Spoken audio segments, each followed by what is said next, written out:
Hi, it's Chris, and welcome back to the C. What do we have on the show today? This is the Commodore CD Total Vision, otherwise known as the CDTV, and I've been waiting to do this video for probably close to a year, maybe two now. What? Are you lazy? Yes. I've been pretty busy with repairs and other things. I don't really get to work on my own stuff too much. This unit, if you do not know what this is, go check out my other video on it. Basically, this was Commodore's vision to the home entertainment market. People say it's an A500 in a box. It's much more than that.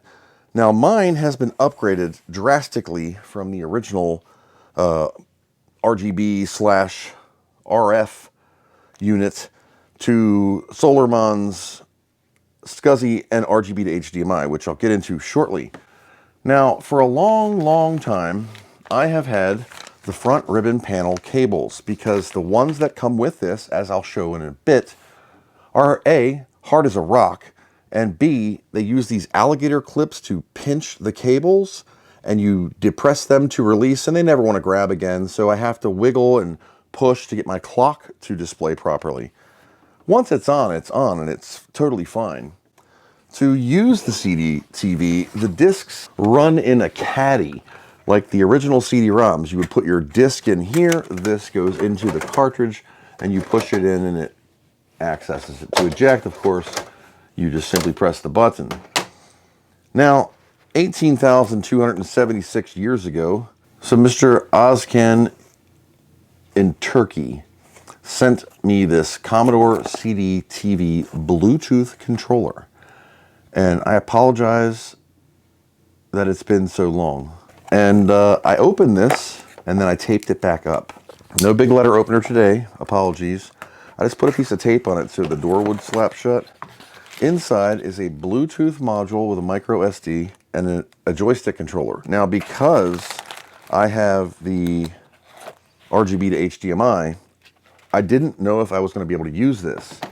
I compare PS3 controllers or old Xbox 360 controllers, Bluetooth devices like that, maybe speakers, audio, I don't know. On the back of my unit here, you will see there's a bunch of ports. Here we have two DB9s.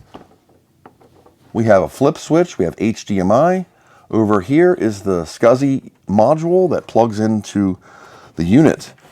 I've also upgraded this with the expansion slot for the 8 meg fast RAM, which we'll check out in just a second. To open the unit, it's 4 screws on the outer sides. It's always a good idea to get yourself a cup so you can put your screws in it. This is just a coffee mug that I happen to have. Remove these 4 screws, and then there's 2 more in the back. You simply pull the sides out, lift, and pull it away. There's your insides.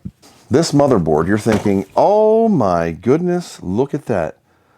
That's an Amiga 500. Far from it, my friend. Now, you do have the 8372A Agnes. You have 1 meg of RAM here on zip 20. On the 2609, which is a unique chip to the CDTV, this is your controller port. So this interfaces with this RF controller from Commodore. There also is a trackball too. And you're thinking, wow, that's really cool. The keyboard and mouse for this are a unique pinout, which look like a PS2 controller. However, this is an official NOS CDTV, as branded here, keyboard. And it does have the special little Amiga 4000 looking plug. Boop. Now they do sell the CDTV keyboard adapter, which is the pinout to a PS2, so you can use a PS2 adapter standard keyboard in here if you don't have a rare CDTV keyboard itself. This is an 8 meg fast RAM expansion.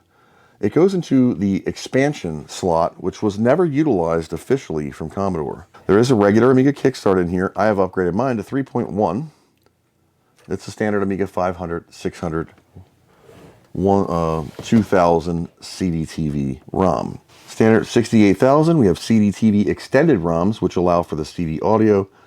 And then, of course, you have CIAs and Paula's, Denise, and all the goodness that makes it what it is for an Amiga. Now, this unit, you're going to notice right here, has both PAL and NTSC crystals. What? It was defined by the module that goes in the back here.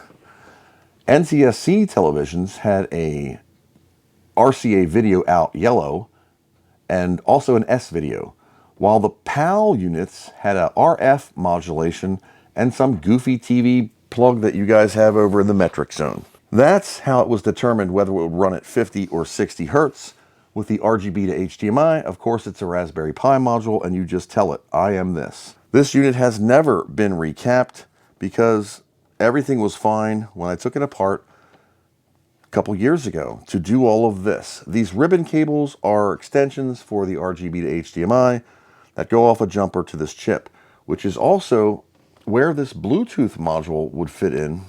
This would piggyback off of this chip, except I'm afraid that if I add another thing, the rise would be too high because this barely fits. This 2609 chip A is impossible to find. It's only on the CDTV. I don't know if there's any dumps or reburns of this chip. I do not know. I guess I should try and rip this. Adding this other Bluetooth module would therefore raise up my controller port probably too high. These are the wonderful ribbon cables that I'm talking about that always go bad, and that's what we're going to be replacing today. It is a full-fledged endeavor. I have to remove the entire motherboard, all of its wires, all of its connections, all of what I've already done. I'll just move this chip out of the way. Power supplies to get to the board, to pull the board out, because I have, these are standard ribbon cables, but the headers have to go in the board, and I have to put these where these alligator clips were. Let's get this on the bench. We'll get it fired up, and I'll show you the basics of the CDTV and how I've expanded it so it's freaking awesome. And then I'm going to go through the long endeavor of installing these new ribbon cables to fix my front panel permanently. Now I want to go over one last thing. This is a CDTV battery backup that was also sent to me many moon ago. And inside are instructions, full color instructions on how to add this battery backed up clock. You unplug this, of course you're going to lose your time. Now this will not display the front panel while it's unplugged, which is great because you would just burn the little 2032 cell out. So my clock is a little bit janky because if I touch this, it just goes out. But I would shove the lid on and it would work for a brief second. Hence why I want to do these.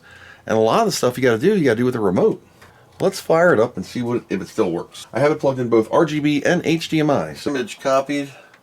I keep a bunch of images on my card here, and my clock is sort of working. Tonight's interrupter is brought to us by Mr. Jonathan.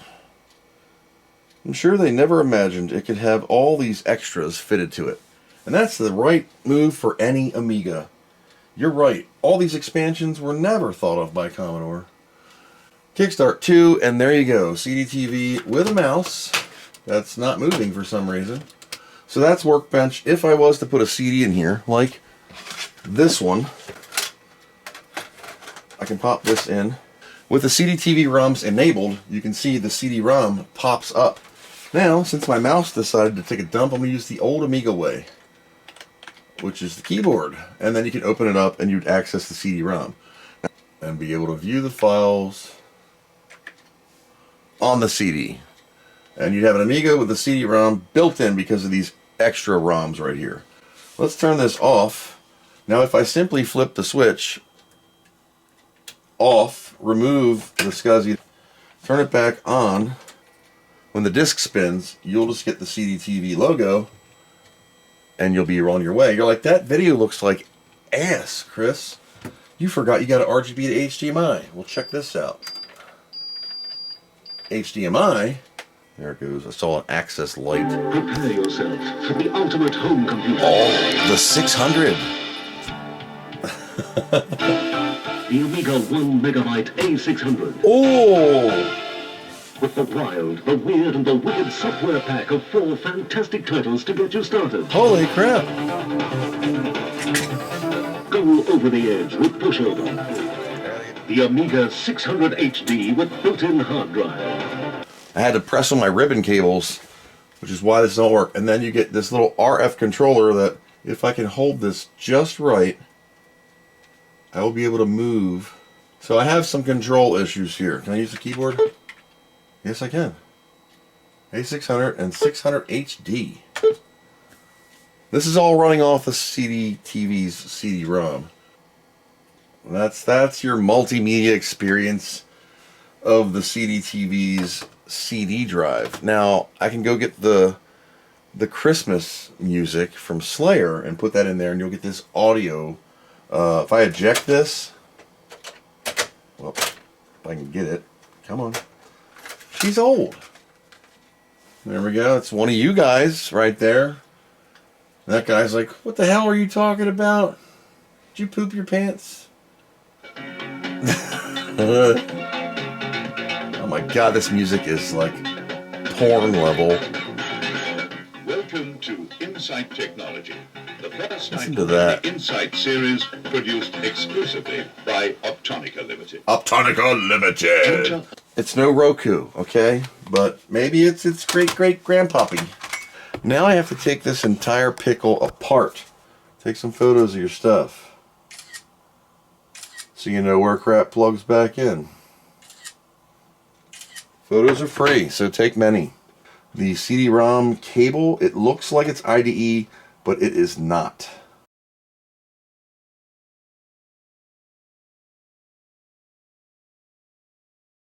So this slides down and out.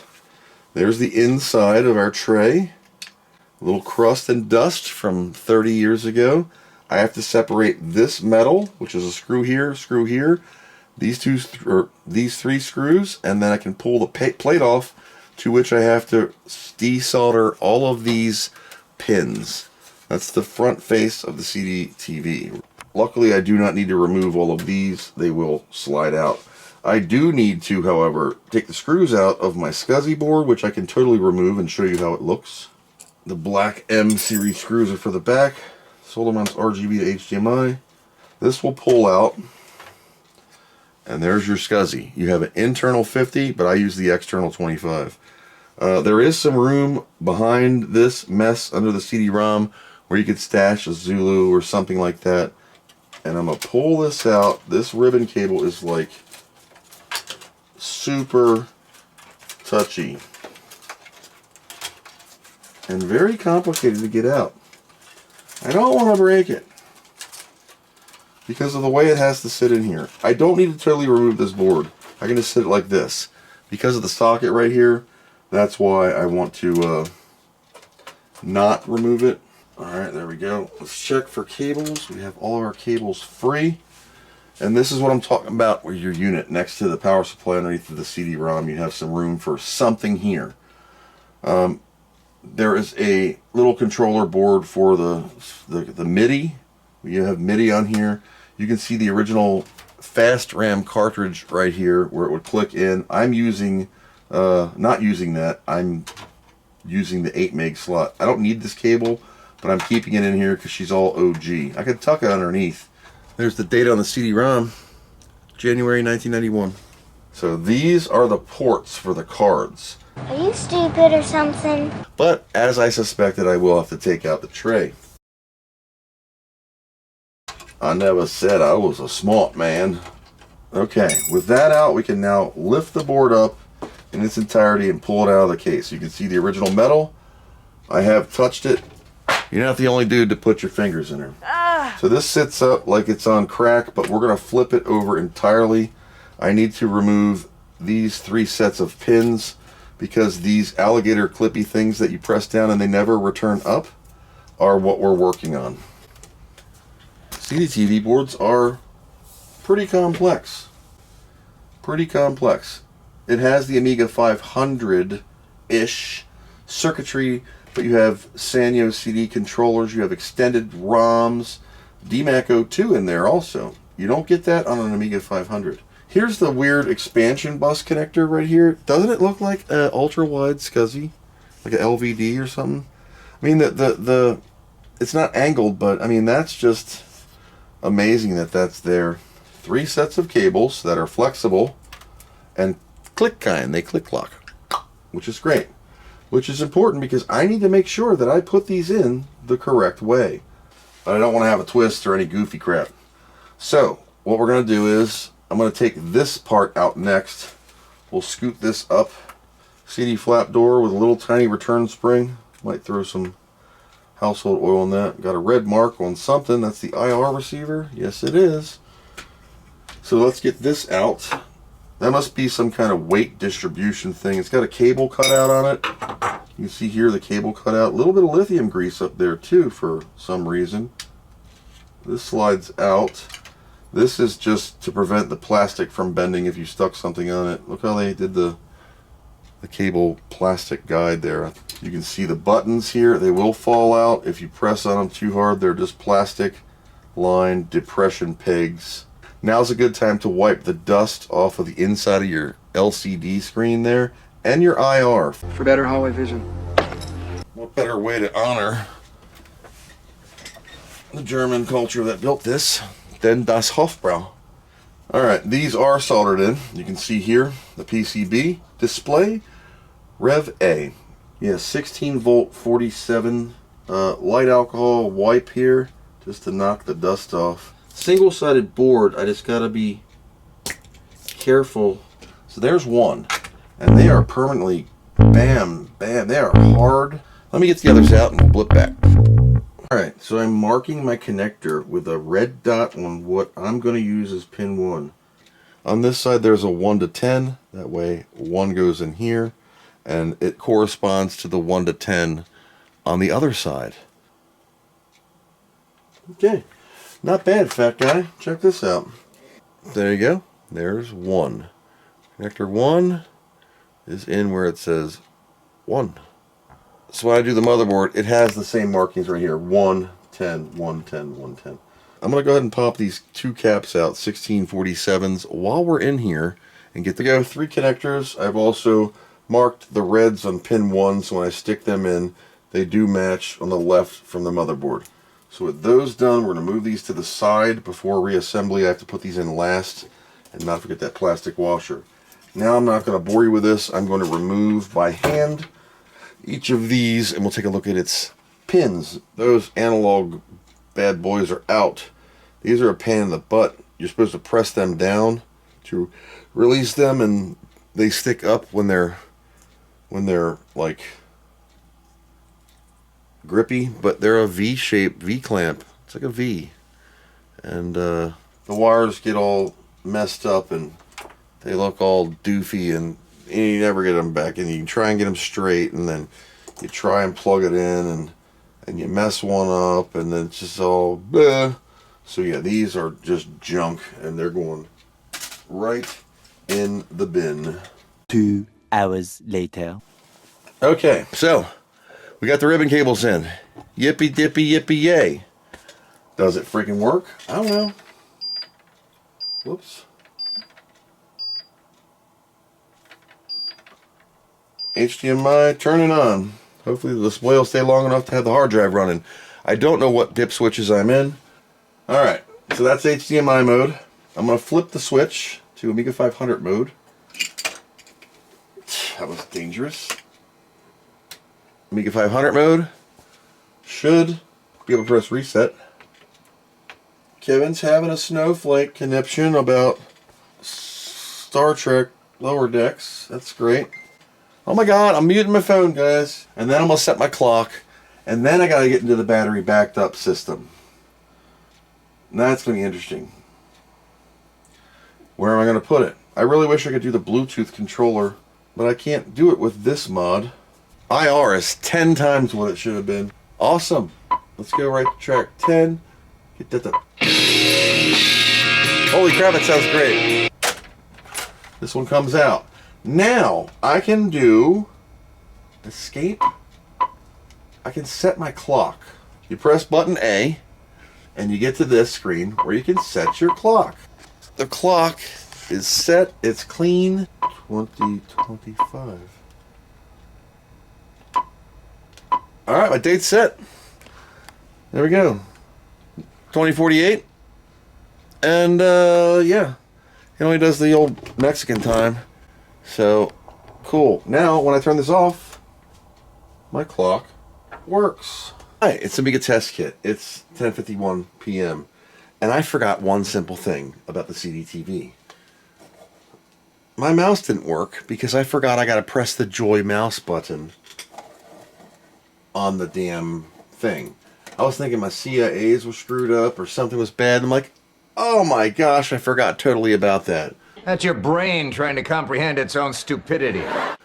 So in the future, when I forget this again, remember, if you have a Solarmon CD RGB to HDMI controller port thing, press that button right there, and then your freaking mouse works. So let me get it buttoned up here and put the cover back on.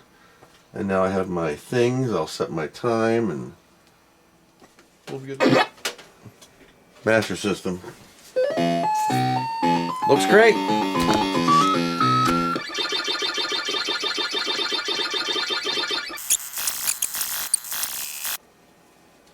A little bit better.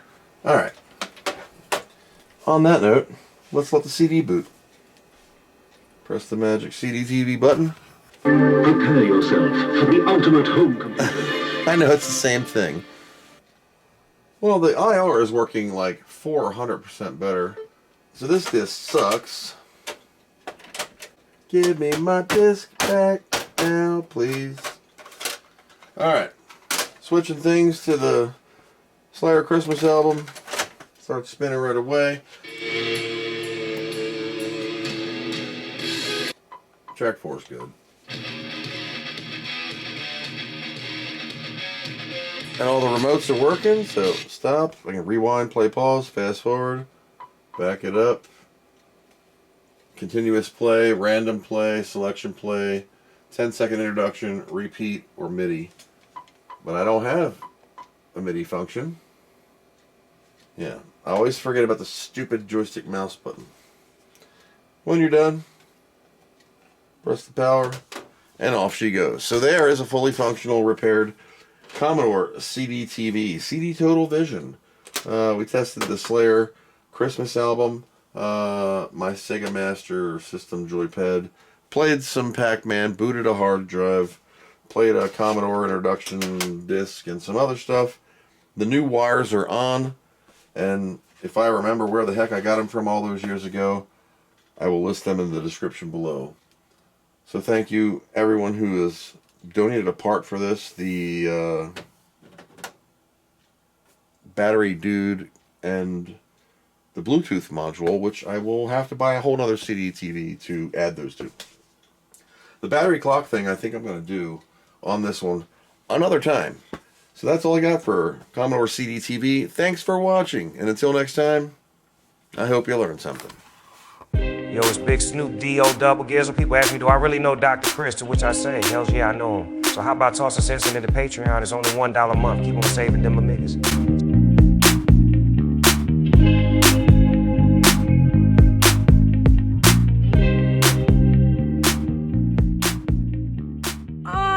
What do you know from funny, you bastard?